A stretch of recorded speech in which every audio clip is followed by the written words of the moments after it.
represents times of hardship, uncertainty, or difficulty.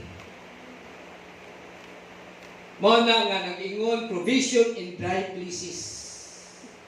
Nga ay provision sa Ginoo.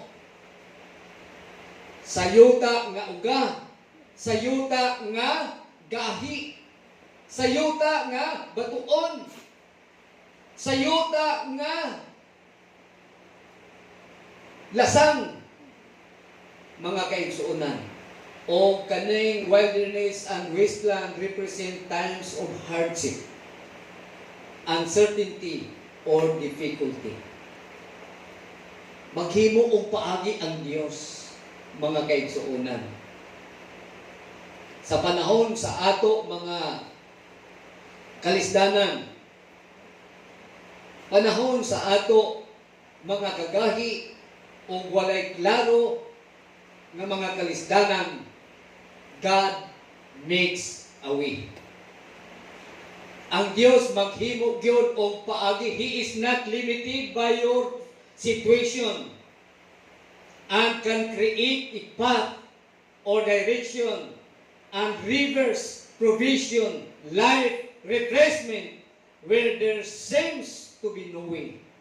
Makita nato mga kaigsuonan na ang Ginoo maghimo gayon. Minsan ingon ining nga mga sitwasyon nagaingon siya maghimo akong dalan didto sa kamingawan og mga suba didto sa desierto. So grabe ang provision sa Ginoo, mga kaigsuonan. Maghimo siya og mga pamaagi. Mao na nga ato hinumduman na wala tay mahimo in the first place.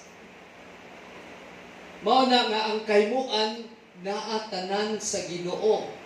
Mao na nga He is not limited by your situation and can create a path and rivers where there seems to be no way.